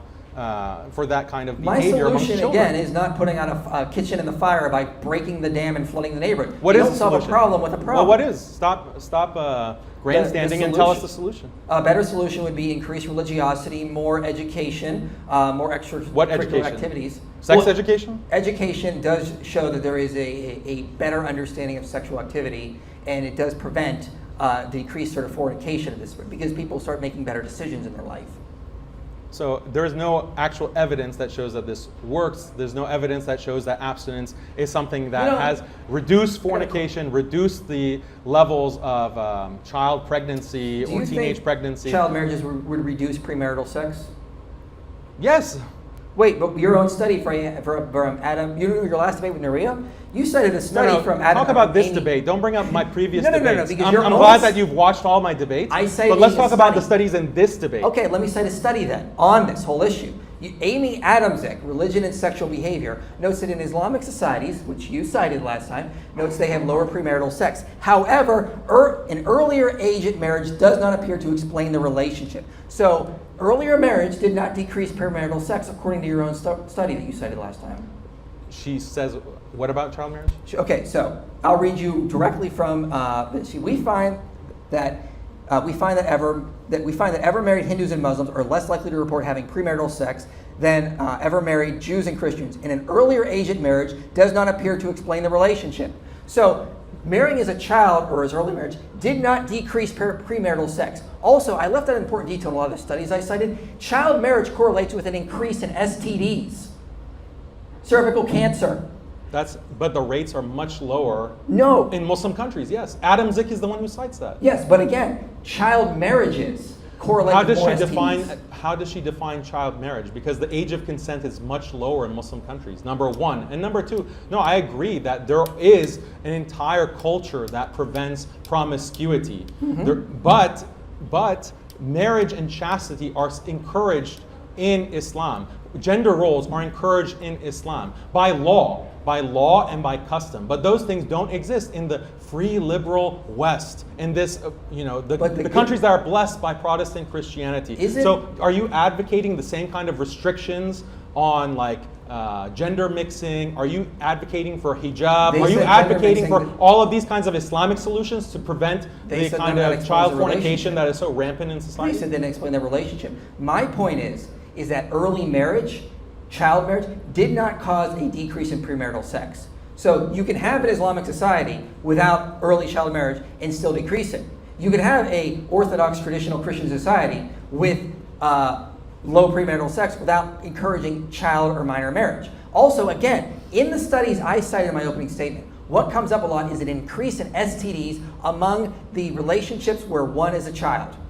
Typically the girl, because that's typically what happens. Child molestation, because it's stigmatized. STDs. Because marriage is stigmatized, so people are STDs diddling being kids in the increased because of closet. child marriages. That's more promiscuity. Child marriages or child sex? Because you're saying Child you're marriages. equivocating. Child marriages. The studies I cited show that there is an increase in STDs when a child marriage, when a society is allowing for child marriage. Muslim countries? Sub-Saharan African countries, Yeah, Bangladesh. Sub-Saharan. Bangladesh. Those are the ones they were looked at. Child marriage increases STDs. STDs. Bangladesh has extremely low STDs. Not among the child marriages. Also in India as well. What is the study? You're citing things that I've never heard before. Okay, that go contrary to all of this other evidence. So the study is reproductive, I put in my opening statement, reproductive and sexual health consequences of child marriage, a review of the literature. And they say that here's the results. Child marriage as a result of poverty has many adverse consequences on reproductive and sexual health of girls. These include death during childbirth, physical and sexual violence, isolation, depression, cervical cancer, a risk of sexually transmitted diseases. Teen pregnant women are at a high risk of preterm birth as well as neonatal death more than other women. Look. The thing with STDs, with all these kinds of problems that come that you're citing, preventing harms at this level, psychological harm, etc. It comes at a macro level. There's an entire system that Islam endorses of patriarchy, gender roles, chastity, high fertility, loyalty to the husband. These are all values that Islam as a whole endorses, and these are all things that are being attacked by liberal modernity, which liberal Christians like you endorse and support. And that's the problem. Yeah, if your solution for this dilemma that I've posed for you of child fornication is just adopt all of these Islamic values or adopt patriarchy, but that's what you're implying by saying that there are Muslim countries who have low rates of premarital sex without child marriage, right? So how are they preventing premarital sex? I'm giving you the answer. It's because of all of these other patriarchal values. I am perfectly fine. So what is your solution? I am perfectly fine with saying that Islam has some good things in it. I've never denied that. Again, I wanted to read another study before. But those good things are solving the problem that you're not able to solve, that no Christian, health modern Christian is able to solve. Health That's the problem. consequences of child marriage in Africa says a common belief is that child marriage protects girls from promiscuity and therefore disease. The reality is quite different. Married girls are more likely than unmarried girls to become infected with STDs, in particular HIV. So this idea you've been arguing that somehow we need to have child marriage is going to reduce promiscuity. You're not talking about Muslim countries, though.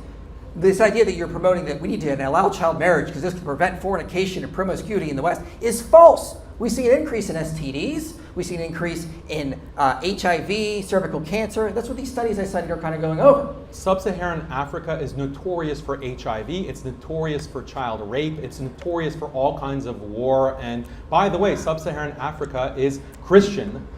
There is a huge disparity between Muslim Africa and Christian Africa when it comes to HIV specifically and STDs. So you are citing very biased or non-representative studies when you're citing Sub-Saharan Africa. Those are Christian Africans, not Muslim Africans. Muslims are in North Africa, not in Sub-Saharan Africa. Yeah, I know. I'm pointing this out to show you how bad child marriage is. You're the one saying child marriage is great. It's going to lower fornication. No, I didn't say that I did not say that child marriage is the magic bullet that is going to solve fornication. But it's definitely a factor as a part of an entire system of patriarchy and gender norms and chastity that liberal Christians like you are opposed to. And again, your own study shows that early child marriage does not help to reduce premarital sex. It did not mediate it in Amy Adams' Nothing showed study. that. You cited Sub-Saharan Africa. Again, that's and not those aren't Muslim countries. I'm going back to Amy's study. Yeah, and Amy I explained the Adams' study that it's not just, again, child marriage that prevents the premarital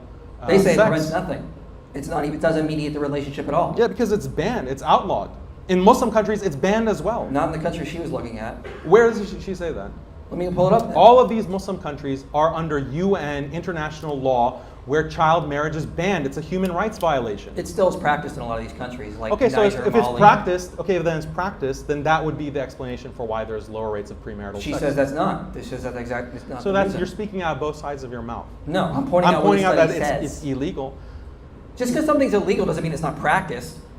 Yeah, they do lots of things that are legal. Where was her analysis that child marriage specifically did not reduce premarital sex? In all of the countries she looked at. How was she able to determine that? The countries she looked at were Nigeria, Chad, Guinea, Mali, Niger, Azerbaijan, Zambia, Moldova, Haiti, Zambia, Zimbabwe, Ukraine, Madagascar, Cambodia, Congo. Where does she say that child marriage did not prevent premarital sex? I already quoted it for you. What was her explanation, though? The point is that when they run the you can read laws, the explanation? It does not mediate it. So she says there is no. The explanation is child marriage or early marriage did not mediate a relationship that reduced premarital sex. Where is she making a causal claim that it does not cause less? That does not cause less premarital sex. That's what I'm looking for. Otherwise, it's just again descriptive. Yeah, that's what you have to do in these studies. You can't, even as you've admitted in your past debates, you can't necessarily find a causal link. Correlation does not mean causation. You're applying causation. You're saying that you're countering my argument by saying that, well, child marriage does not cause a lower rate of premarital sex. Yeah, and this is a study that shows evidence of that. She's saying that there's no correlation. She doesn't say anything about causation. She doesn't say anything about causation. She says correlation. Exactly. Yeah. But you're making a causal claim. I'm saying that's evidence, to use your own phrase. It's, like when you were It's debating Tom absence Jump. of evidence. Remember when you were debating Tom Jump, you said you don't believe in the harm principle, but the harm is evidence of something that is bad. Right. In these studies, this is evidence that once again doesn't mediate the relationship. No, you're saying that there's no cause between between child marriage and a decrease in premarital sex. I'm right? saying there's Is no that correct? relationship. I'm saying there's no relationship. There's no relationship. Okay. Yeah. So you're saying that this one study doesn't show a relationship, therefore there's no relationship. I'm saying there's no evidence of it. Okay, there's no evidence that you know of. Yeah, and you don't have any. You've not provided any. Right. So that my claim, Right, exactly. my claim to you was not regarding the evidence of that or not. My claim was provide a solution. How can you reduce the rates of fornication that you're supposedly so much against? Increase religiosity, more education. Why don't you better just ban parenting. it? Why don't you just ban it? Why don't you ban fornication? You're in favor of banning child marriage. So why can't you ban fornication for anyone not married? We do. You can't sleep with a minor. It's against the law. It's called statutory rape. No. Between two 10-year-olds. Why can't two 8-year-olds have sex? Are we going to throw 8-year-olds in prison because they can't even consent to each other? Is that your argument? No. Are you in favor of laws that ban two 8-year-olds fornicating? I would be totally in favor of preventing it. I don't know how you'd make it that a law, because again, they can't even consent. Why not? You have a law against child marriage, so why can't you have a law against fornication? Let's walk through this. For 10-year-olds. Let's walk through 9-year-olds. Why? Let's walk through this. Yeah, let's You want to say, okay, so we're going to ban two 10-year-olds for having sex. What happens if they have sex? They are punished for that. How? There are sanctions. They could serve prison time. I don't know. There's some punishment on the law that makes it illegal. So we're going to throw 9-year-olds in it's hard prison for you to imagine. It's hard for you to because imagine. they had But by the way, sex. this is Mosaic law. By the way, this is what Christianity has advocated. By the way, this is what canon law advocated. If two 10-year-olds fornicate, they are punished according to Christian law, according to Mosaic law. This is so hard for you to imagine. It would be quite simple for me to say they should be separated first of all. They should have to go through some sort of rehab type thing where Prison? they learn that they should not be doing this at Juvie? 10. Juvie? No, not juvie. That's Why horrible. not? Why not? So why You're are you not gonna so throw them in there with murderers. someone who practices child marriage, like a 25-year-old with a 17-year-old, he should be locked up, right? Yeah. But two 10-year-olds fornicating, that they should just have some nice rejuvenation or 10-year-olds rehab. cannot consent. They're consenting with each other. They don't know what they're doing. Yeah. So what are you going to do to punish them? Again, In the same rehabilitation. way, in the same way that you're going to punish the 25-year-old. Okay, 25-year-old can consent and knows what he's doing.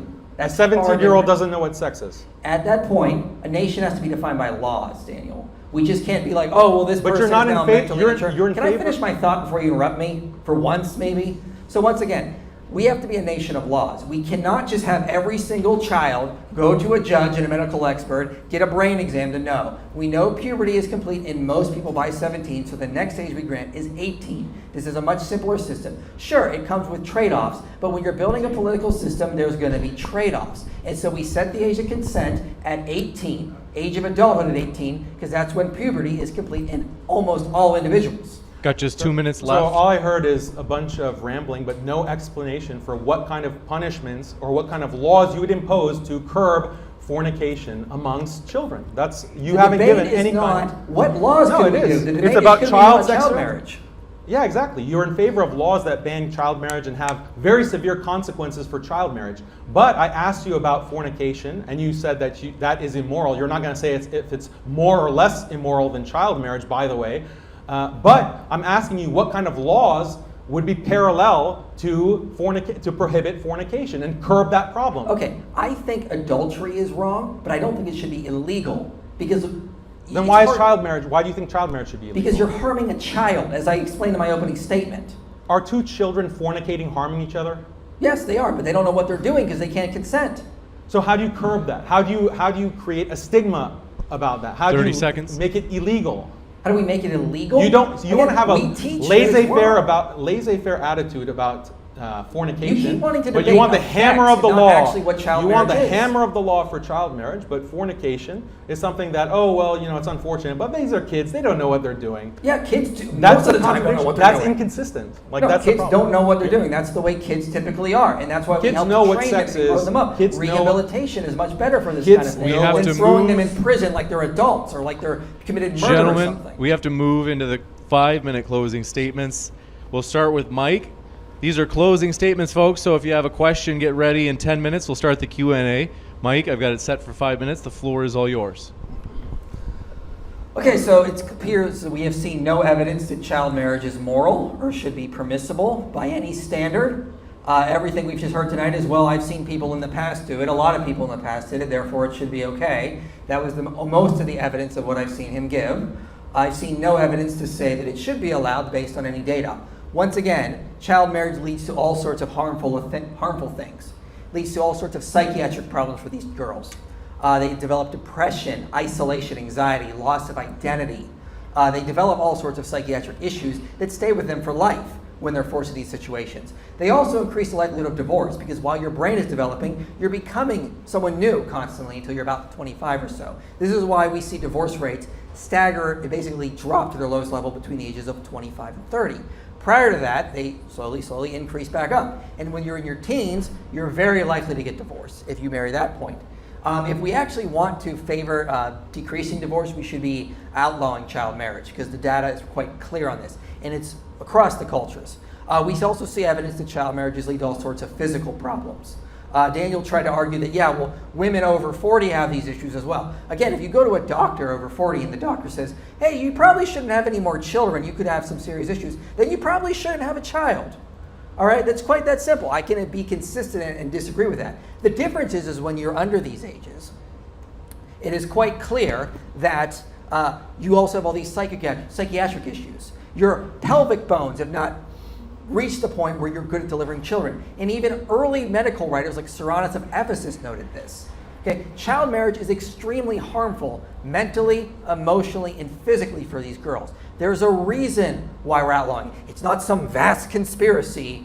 Okay? It's because medical experts routinely, in country after country, come out and say, this is harmful. We've conducted studies and interviews and psychiatric evaluations of these girls in India, Africa, Southeast Asia, throughout the Middle East.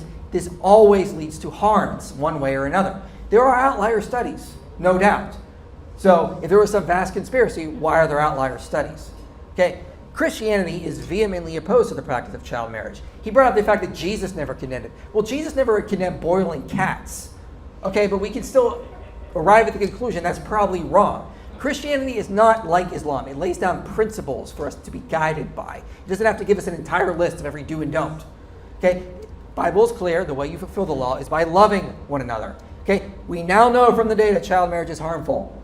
So guess what? It's wrong. And a Muslim should know about the fallacy of presentism. Just because people in the past may not have known how harmful it was, okay, just like they didn't know that using leeches to try to cure diseases was wrong, does not mean we necessarily condemn them. We can still say it was wrong, they just had a lack of information.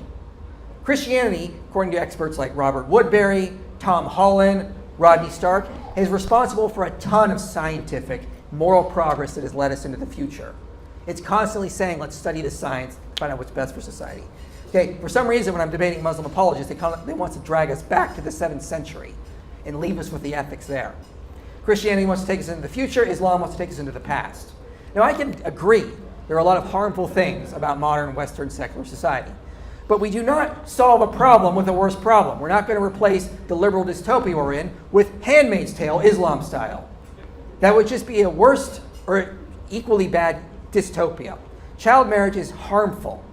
And trying to solve problems in society, like kids sometimes fool around with each other, by instituting something we know to be intently and innately harmful, according to every expert, then that's not the solution. That would just be another problem we have to deal with. It's quite clear we have seen no evidence that child marriage increases virtue, helps young girls to flourish. It leads to all types of harm, all types of issues that ruin these girls for life. Any educated society will outlaw child marriages if you care about your population. You're not going to install a Handmaid's Tale dystopia where children are forced into these marriages, suffer from psychiatric problems, which they then pass on to their children. Because the evidence, once again, as I cited, shows that they lead to complications when raising their own children. There's a reason why every medical expert agrees with me up here and not with Daniel. The evidence is abundantly clear. And I barely scratched the surface. There are dozens of other studies I could have cited, but I don't have the time. There's just so much evidence that this is harmful. And we honestly should outlaw this around the world and start helping girls to flourish and live better lives, not forcing them into marriages where they're going to suffer immense harm. Thank you. Thank you very much. We'll go over to Daniel for his 5-minute closing as well. Daniel, the floor is all yours. Okay, so Mike is talking about, well, for 40-year-olds, older women, they should just ask their medical doctor to make sure it's safe. Well, why can't you say that for children as well? You can ask, you can have minor marriage, and before any consummation of the marriage, you ask the doctor, you have a full physical examination, and then you make sure by the medical professionals that it's physically safe. Then would you be in favor of it, in favor of child marriage? Then would it be morally acceptable? Mike talks about psychological harm. Again, I cited studies showing that the psychological harm is due to a family environment, due to molestation, is due to other kinds of social stigma, and not due to the actual adult-minor relation. Emotional damage as well. Again, the status quo now is one where child marriage is stigmatized, minor marriage is stigmatized. There's no stigma with children fornicating. Why is there psychological damage in marriage if you have like a 20-year-old and a 17-year-old getting married, which Mike considers to be morally unacceptable? Why is that so emotionally damaging, but two 17-year-olds fornicating is just fine, or two 10-year-olds fornicating is just fine? What about, is it a surprise that there are no medical studies showing the emotional damage that comes with all kinds of sexual promiscuity, that comes with all kinds of behaviors that are socially sanctioned or socially acceptable in society? We don't find those kinds of studies in abundance. Why? Because it's determined by the culture. It's determined by the status quo. He also says that every medical expert agrees with his position. Well, every medical expert now is saying that gender-affirming care for kindergartners is something that's important. And if you prohibit gender-affirming care, then that is psychologically harmful for children, and it causes emotional damage for children. So again, all of these studies that Mike has cited, it just takes a very little bit of analysis to show that they're full of holes, and they don't support the overall contention of the debate on whether child marriage or minor marriage is morally acceptable. Mike also talks about Jesus never condemning boiling cats. Boiling cats wasn't an accepted, widespread practice in the time of Jesus, but child marriage was, and child marriage was sanctioned by the Jewish rabbinic authorities at that time. Nowhere does he condemn that. Nowhere does he even come close to making an explicit statement condemning it. So overall, Mike did not give us a solution for childhood sexuality and all of these children fornicating. He hasn't proposed any outlet for these raging hormones starting from children at age 8 or 9. Did Mike explain how attitudes towards child marriage radically shifted in the last 300 years? No. Did Mike explain why Jesus didn't condemn the child marriage that was rampant in his time? No. Did Mike explain why the Bible never comes close to condemning child marriage, and in many cases actually seems to command it? No. Mike has failed on all of these points. Overall, my opponent has refused to answer some of the very basic questions on this topic, and his overall approach is full of inconsistencies. So finally, as a Muslim, I want to conclude by saying that I'm proud of the Prophet Muhammad sallallahu alaihi wasallam and everything he did. He was the most moral man, the greatest example for humankind, and his marriage to our mother Aisha is not a source of embarrassment or something for Muslims to be defensive about. Rather, it's something that is an inspiration to the world, a sick world, increasingly sick world that is destroying itself and doesn't even realize it. My opponent here has nothing to say about that overall trajectory. He called it progress in his concluding statement. It is so bizarre for a Christian to be promoting these kind of liberal, materialistic, atheistic values of progress while also condemning his entire tradition. A couple of months ago, the name of the Prophet ﷺ was trending on Twitter, and it was because people were insulting him and attacking him, especially his marriage to Aisha, our mother Aisha. And when you looked at the kind of people who were the most vile and bitter in their venom against the Prophet, there was a clear pattern. These were people who were fervently against God. They hate God. They hate religion. They hate marriage. They hate family. They hate tradition. They hate gender norms. They hate everything that is decent and wholesome and good, and just advocate this progress, which is really debauchery and degradation. So all of these haters consider the Prophet Muhammad ﷺ to be enemy number one. What does that tell you about this man? Thank you very much. With that, let's give a round of applause before we start the Q&A. Thank you very much, gentlemen.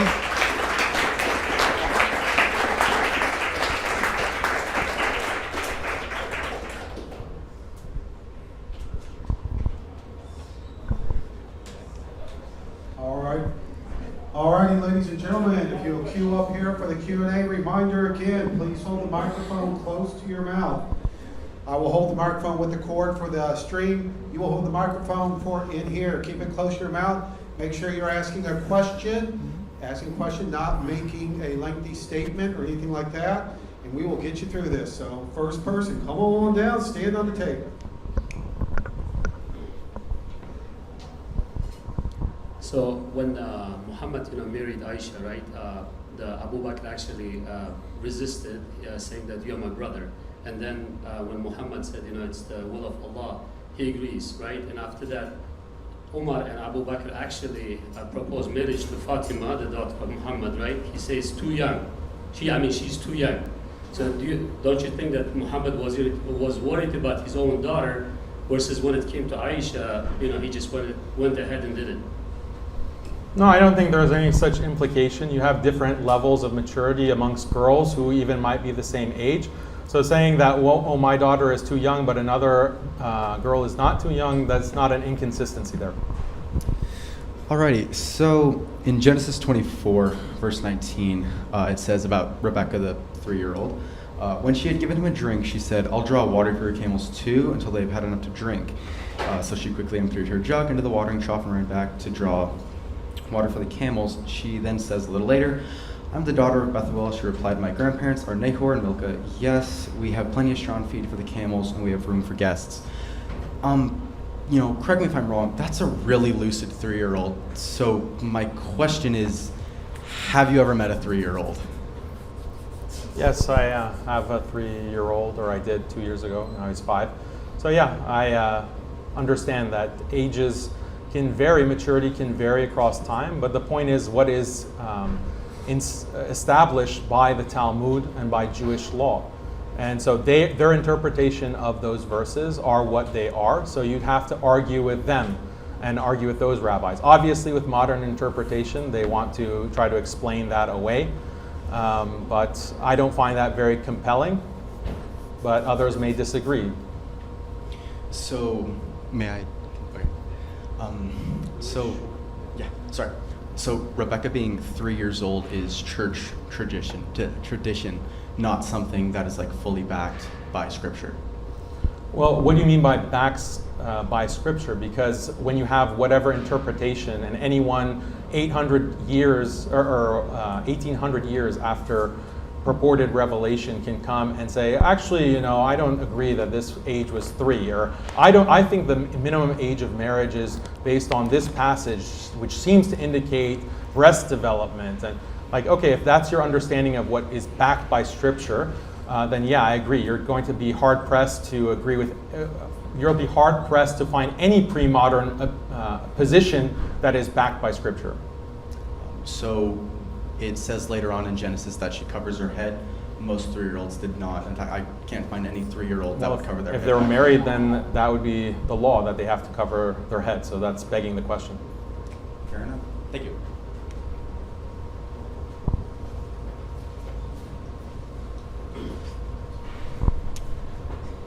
My question, so I have similar questions to Daniel and Mike. To Daniel, as one of the evils you mentioned that are brought about by the lack of child marriage was masturbation, and I specifically want to ask about non-porn masturbation. So you seem to imply that non-porn masturbation is sort of clearly worse than child marriage, and it's an evil that must be eradicated by child marriage. I'd like you to expand on that point, if I got it correctly. And for Mike, similar question. I'm assuming you're also against non-porn masturbation in adolescence. So my question is, the dominant literature on that would probably be that non-porn masturbation is not harmful at all. So why can you disagree with the scientific consensus on that subject completely and yet rely on it so much when it comes to child marriage? Go ahead. I need a mic. Oh. Yeah, so in Christianity, we believe there are different types of sins. There are sins that harm others. There are sins that harm yourself or your own spirituality. I would say that's more of a sin that harms your own spirituality, as it directs you more to focusing on women as objects in a lot of ways. But no, it doesn't harm others. I mean, that doesn't mean necessarily is good either. I mean, using Daniel's own criteria that he used in his debate with Tom Jump, harm is evidence that something is bad. And so child marriage is severely harmful, much more than masturbation, as we can see from the data. And so that's why it should be abolished. But again, there are things that can be harmful, like lying. I don't think that, if I lie to David or something, I don't think I should be thrown in prison for something like that. I don't think, adulterers should be thrown in prison necessarily, even though I think it's wrong. So there's different types of sins, different things that are wrong. I would just say that child marriage is just, as Jesus talked about, a greater sin at times. So yeah, that's your answer. No, I think that the solution, as I mentioned, I think what I said is completely consistent, that marriage is better. Even for my own children, according to what is the minimum age in our locality, I want them to get married as early as possible. I want them to get married, I have boys, and I want them to get married in their teenage years if possible, because masturbation is something that has incredible amount of harm. Psychological harm, emotional harm. These are things that Mike is blissfully unaware of, because his understanding of what is harmful is just dictated by liberal morality that is enshrined within a very liberal scientific establishment. So that's why he's kind of has this blind spot for things that his own religion condemns as extremely harmful, like masturbation, but is just taking up the mantle for child marriage, even though the Bible that he claims to advocate for condones it. So, I mean, this is an inconsistency in his position, not an inconsistency in my position. I think that getting married as a teenager is much better than masturbating, whether with pornography or without it. Why, if I may ask? And I'll leave after that. Why do you think It's that? harmful. It's spiritually harmful.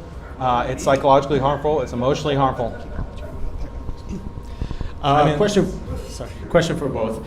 So let's imagine that we have a society with Sharia, and would you guys say that it would be productive for a society to actually do that? Like, wouldn't there be more possibility for a harmful situation? Let's say, like, there's a lot of stranded kids that are orphans. They're not in an orphanage. Like, they're just out there, and if we sexualize children, wouldn't that just make it much more plausible that sexual abuse would happen, which we do see in Islamic places? And wouldn't these you're trying to keep it, for example, inside of marriage, but you believe in muta. For the audience, muta is a short-term marriage where people can marry for, let's say, like 2 days or a very short period of time, and then instead of prostitution, they just do a very short marriage. So would you like, for example, your kids to be married in muta with a 52-year-old? Yeah, so muta, what was it? The first question? Can you was come what? back? I'm Sorry. confused on the question, I'm too. confused on the question. What was the first question? Sorry. So the first question was on what will be the implications in society if we would accept Sharia and Islam and fully accept it in our society. What will be the consequences on whether more children will possibly be harmed if we sexualize them? It was that. And the second one, if you live in marriage but you believe in muta, would you let your children be given in marriage in muta for let's say 2 days with a 52-year-old, and then just consume their marriage, and then just everybody goes their way? Would you allow that? So first of all, I'm not Shia. Muta is a Shia practice, but for the sake of argument, let's say that you do have muta marriage as something acceptable. It's still not something that happens with like a 2-year-old, as you said in your question. Marriage is with parental consent when you have a minor or someone who hasn't gone through puberty. So that muta wouldn't even apply to a 2-year-old. In my example, I said some children are orphans, so their guardian, it doesn't matter. Their guardian or parent or guardian. Not in an orphanage, so they're just stranded kids in some Islamic states. There's a lot of pedophilia in some Islamic states of kids that don't have parents. So that would, just having sex with a child. Can they marry if they don't have any legal? You're just adding more questions. So the thing is that kind of sex that's allowed is only within the bounds of marriage or concubinage. So that's something that does not, you can't mix that with muta. Muta is a different practice and it's for Shia, not for Sunnis. And the second question, so yeah, you'd have more child marriage, and so there would be less of these kinds of degenerate practices that we find with children fornicating right, left, and center. And the second question, yeah, so I think I answered both questions. So Mike presented a whole bunch of evidence that child marriage was harmful, specifically physically. Do you disagree with those at all?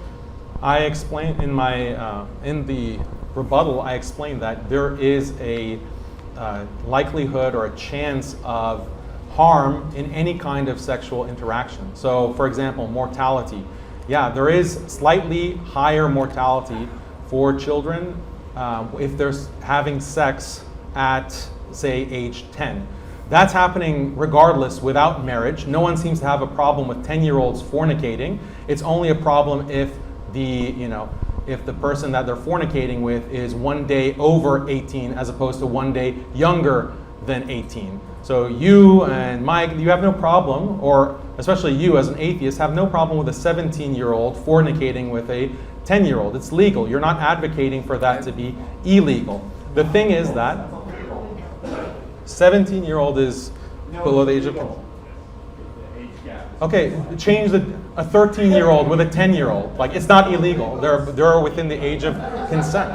So statutory rape is when you're over the age of consent, having sex with someone under the age of consent. High schoolers, you can have a high schooler, a senior, fornicating with a freshman. It's not illegal. So people need to get familiar with the law. The thing is that you have that kind of fornication that is completely allowed, that's completely permissible within the law, and you atheists have no objection to it. If you want to talk about likelihood of medical harm, there's all kinds of medical harm associated with homosexuality. With sodomy, there's all kinds of harm associated with this gender-affirming care. There's all kinds of harm associated with women over a certain age having sex. You have no kind of condemnation or moral argument that because of this likelihood of harm, those should all be banned, those should all be considered unacceptable. You have nothing to say about those kinds of sexual practices that have medical harm because you're not actually guided. Your morality is not guided by an objective evaluation of health and harm. It's just determined by these social stigmas, by a liberal status quo that has been created in the past 300 years. All right, as a reminder to the audience, please keep your comments to yourself unless you're up here at the microphone. If you want to ask a question or debate it, come up and ask a short and pithy question that they can answer. Do not do it from the audience. When it comes to the marriage of a very young girl, does the girl's consent matter at all, or is it only her father's? So there is the parent giving consent. So within certain schools of thought, if she comes of puberty and then she decides that she does not want to stay in the marriage, then some schools of thought within Islamic law give her the option to leave that marriage. It's a complicated legal scenario, but yeah. So I mean, I don't have like a position that I'm saying this is the Islamic position. I'm just saying that within Islam, there's a diversity amongst the classical scholars on that specific issue. So I'm not going to comment on Islamic law. I just All want to right, comment on folks. something in general. We're a little bit over All right, yeah. time, so what we're going to do is we're going to get to that intermission, and then we'll come back with our final debate. We want to give one final applause. Thanks so much, Mike and Daniel. It's been a true pleasure.